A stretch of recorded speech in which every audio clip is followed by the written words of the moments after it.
তারপর ওদের আরেকটা নেতা ওই যে কি চিন্ময়, চিন্ময় প্রভু, চিন্ময় কৃষ্ণ দাস ওদের নাকি প্রভু।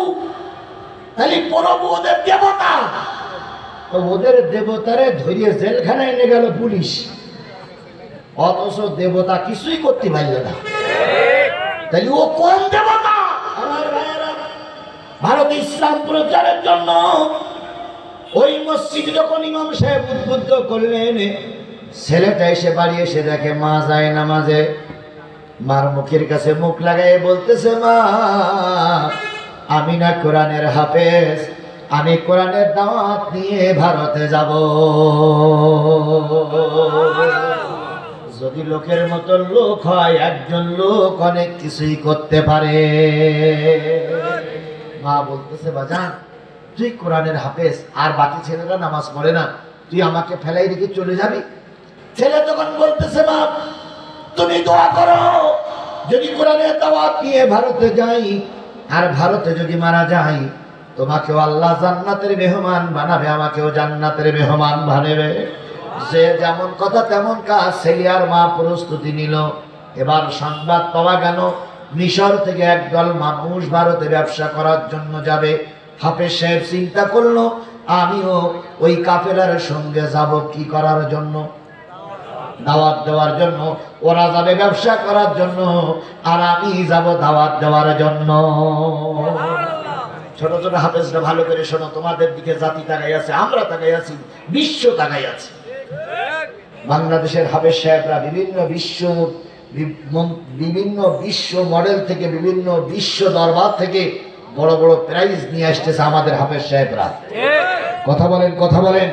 এটা যখন শুনি তখন আমাদের গর্বে, আমাদের গৌরবের প্রতীক, ওরা যখন প্রতীক নিয়ে ফিরে আসে তখন আমাদের মনটা উজাড় হয়ে যায়। কথা বলেন, ঠিক না বেঠিক?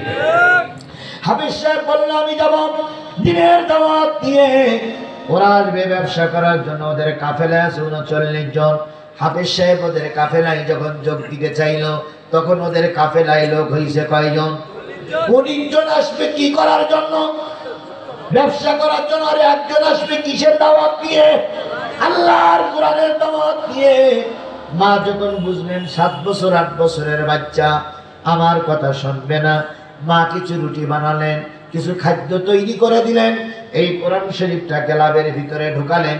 এর আগে বিশ্বে কোরআন শরীফ কোনো গেলাবের ভিতরে থাকতো না, কোরআন আলগা আলগা থাকতো। একটা কাপড়ের গেলাপ তৈরি করে মা কোরআন শরীফটা বুকের ভিতরে ঝুলাই দিলেন। 7-8 দিনের শুকনো খাবার দিলেন, কিছু নতুন পয়সা করে দিলেন, আর দিয়ে বললেন, বাজান যেখানেই থাকো তোমার মাকে যেন ভুলে যেও না, আর কোরআনের যেন অবমাননা করো না। কোরআন কিন্তু বিশ্বের সর্বশ্রেষ্ঠ কিতাব। মার উপদেশ নিয়ে ওই ছোট্ট হাফেজ 8 বছর বয়স, 7 বছরে হেফজ শেষ করেছে। মাঝখানে 1 বছর চলে গেছে। কোরআন বুকে ধরে নিয়ে রওনা হলেন ভারতের উদ্দেশ্যে। কিসের প্রচারের জন্য? এই মুসলমান কথা বলেন, কি প্রচারের জন্য? বিরাট একটা নৌকা, বিরাট একটা কাঠের নৌকায় 40 জন চললেন। নৌকা মিশরের স্থল বন্দর থেকে চালু হয়ে গেল। 1 দিন গেল, 2 দিন গেল, 3 দিন গেল, 4 দিন গেল, 5 দিনের রাতে এখনো ভারতে পৌঁছাতে পারেন নাই। ভারত সাগরের পরে যখন আসলো, তখন দেখা গেল বিরাট একটা সুনামি, বিরাট একটা প্রলয়কারী ঘূর্ণিঝড়। ওই ঘূর্ণিঝড়ে রাতের অন্ধকারে ওদের 40 জন বহনকারী নৌকাটা সম্পূর্ণ উল্টে গেছে। 40 জন মানুষ ভারত সাগরে ডুবে গেল। যখন ভারত সাগরে ডুবে যায়, ওই হাফেজ সাহেবটা কোরআন বুকের থেকে নিয়ে উঁচু করে বলতেছে, মালিক, ও আমার রব, ও আমার আল্লাহ, ওরা ডুবে গেলে তোমার ইসলাম ডুববে না, কিন্তু আমি যদি ডুবে যাই তোমার কোরআন ভারতে পৌঁছাবে না। অমুসলিমদের কাছে দাওয়াত দেওয়ার স্বার্থে তুমি আমাকে হেফাজত করো। ওই ছেলেটার নাম ছিল বারাকাত। কি বললাম? বারাকাত। ওই ছেলেটার কান্না মালিক কিভাবে শুনেছিল না মালিকের ব্যাপার? হাফেজ বারাকাত বলেন, নৌকাটা ডুবে গেল। কিছুক্ষণ পরে আমি মাথা উঁচু করলাম, নৌকার লোকজনও নাই, আমিও, আমার কাছে যে কোরআন শরীফ ছিল সেটাও নাই, এরপরে আমার যে সাথীরা ছিল সেটাও নাই, আমার কাছে যে খাদ্যগুলো ছিল সেটাও নাই। আমি হাফেজ বারাকাত হাবুডুবু খাইতেছি, খাইতে খাইতে কোথায় যাব কুল কিনারা পাই না। আমার 39 জন লোক সব হারায় গেছে, নৌকাটা তলায় গেছে, কোরআন শরীফটা গলার থেকে ছাড়ায় গেছে। কিছুক্ষণ আমি হাবুডুবু খেতে খেতে, লবণাক্ত পানি খেতে খেতে এক পর্যায়ে বুঝলাম আমার হাতের কাছে বিরাট একটা কাঠের গুটুরি, কাঠের গুটি, বিরাট একটা কাঠের গুটুরি, বিরাট একটা কাঠের অংশ আমার হাতের কাছে ভাসতেছে। কে যেন বলতেছে, বারাকাত রে, ওই কাঠের গুড়ির পরে চড়ে বয়, আল্লাহ তোর কাঙ্ক্ষিত জায়গায় পৌঁছে দেবে। বিপদে পড়লি সাহায্য করে কে? আর একটু জোরে বলেন কে? উল্লাপাড়ায় এরকম বিপদ আল্লাহ আমারও ফেলাইছিল। এই এমপির আগের এমপি সাহেব ছিলেন সবি কি সবি সাহেব ছিলেন। উনি একবার আমার পর আক্রমণ করেছিলেন। উনি এখন আছেন না মারা গেছেন? আল্লাহ ওর আরো হায়াত বাড়াই দিক, হ্যাঁ, ওর আল্লাহ আরো হায়াত বাড়াই দিক। আমি উল্লাপাড়ায় স্টেশনের ওই পাশে মাহফিল, আমি মাহফিল করে নামলাম, উনিও আমার পিছনে পিছনে নামলো। ওনার টার্গেট আমারে ধরবে, মারবে, হত্যা করবে। এরপরে আমি আসতেছি, ওনার গাড়ি আমার পিছনে পিছনে, আমার গাড়িও পিছনে, আমার গাড়ি সামনে, আমার ড্রাইভার।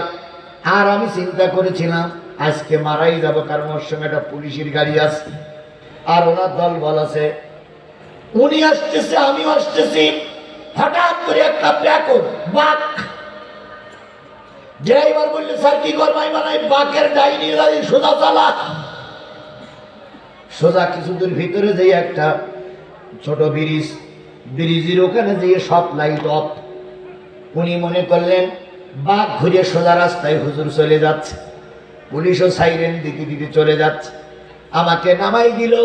নামাই দেওয়ার পর আমি একটা বাড়ির আশ্রয়, যে একটা ছোট্ট জায়গায় আশ্রয় নিলাম।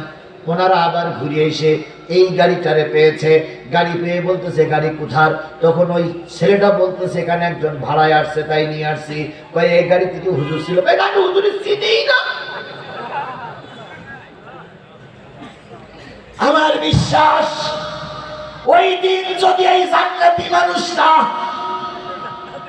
ওই দিন যদি আল্লাহর ওলি আমারে খুঁজে পেত, হয়তো সবাই করে আমার নদীতে দিত।